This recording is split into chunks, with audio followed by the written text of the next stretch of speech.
किसान हमारे देश की रीढ़ हैं। उनकी समस्याओं को समझना और उनका समाधान खोजना बेहद जरूरी है।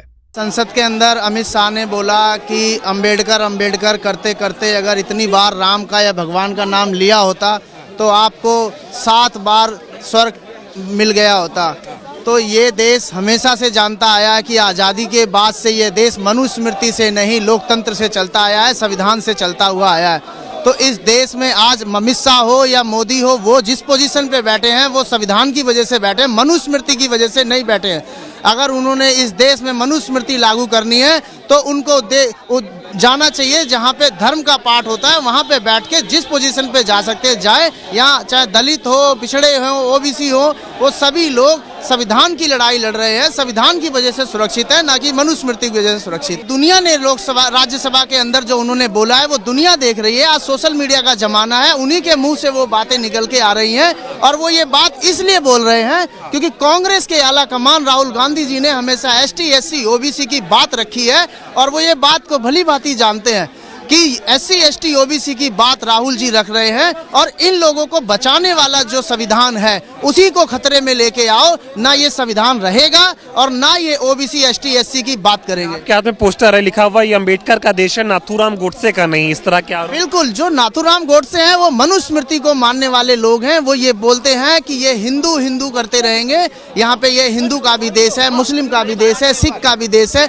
ईसाइयों का भी देश है। यहाँ पे अपने धर्म का प्रचार करने की आजादी 1947 से मिली हुई है। पढ़ाई है जो हम लोगों को सही रास्ता दिखा सकती है। और सबसे बड़ी बात हम बता रहे हैं, जब कारोबार होता है तो हम आप उससे जुड़ जाते हैं।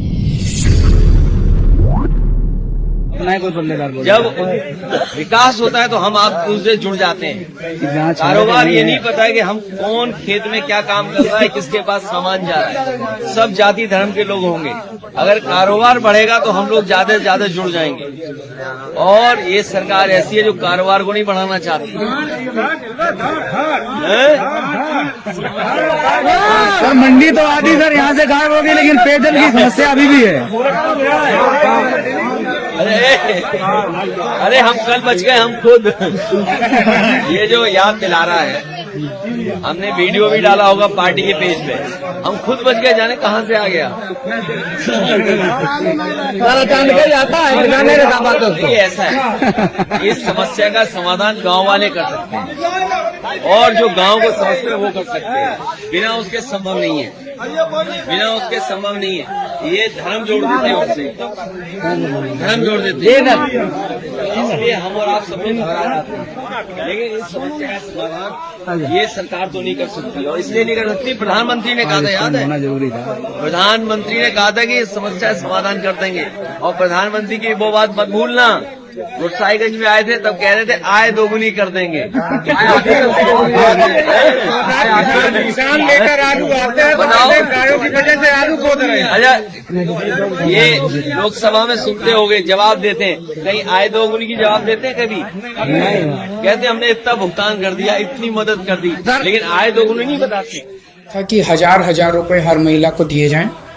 लेकिन मैंने कहा था कि चुनाव जीतने के बाद इसको बढ़ा के हम 2100 रुपए हर महिला को देने शुरू करेंगे। बुजुर्गों के लिए हमने ऐलान किया था कि 60 साल से ऊपर के हमारे जितने बुजुर्ग हैं उन सभी बुजुर्गों को उनके इलाज का सारा खर्च दिल्ली सरकार उठाएगी, चाहे वो प्राइवेट में हो चाहे सरकारी में हो।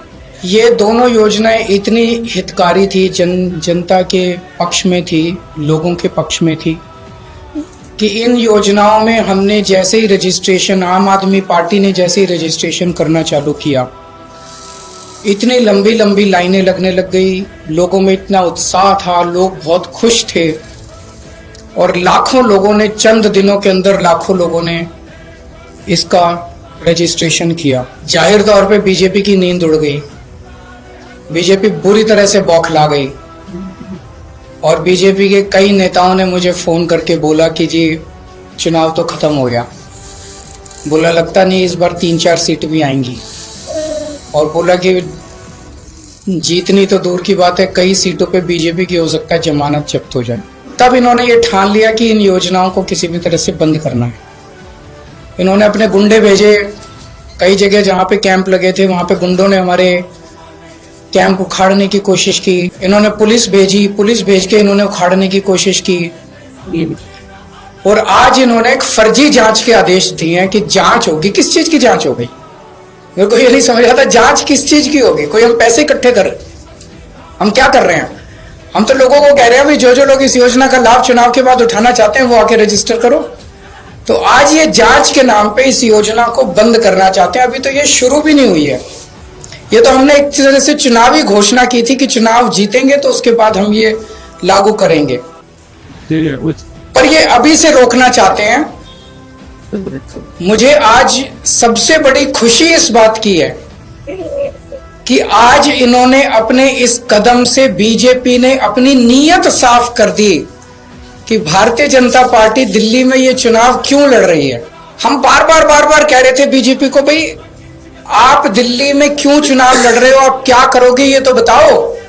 तो आज उन्होंने बता दिया कि अगर वो दिल्ली में आपने उनको वोट दिया तो बीजेपी का एक ही मकसद है, आपकी महिला सम्मान योजना लागू नहीं होने देंगे, आपकी संजीवनी योजना बुजुर्गों के लिए लागू नहीं होने देंगे, आपके जो दिल्ली के अंदर महिलाओं को फ्री बस का सफर मिल रहा है वो बंद कर देंगे, आपकी फ्री बिजली बंद कर देंगे, आपका फ्री पानी बंद कर देंगे, आपके मोहल्ला क्लिनिक बंद कर देंगे, आपको दिल्ली सरकार के अस्पतालों में जो अच्छा और फ्री इलाज मिल रहा है वो बंद कर देंगे, आपको सरकारी स्कूल जो शानदार हो गए उन स्कूलों का कबाड़ा कर देंगे और फ्री शिक्षा बंद कर देंगे। भारतीय जनता पार्टी दिल्ली का चुनाव आपके लिए कुछ करने के लिए नहीं लड़ रही, सब कुछ बंद करने के लिए लड़ रही है।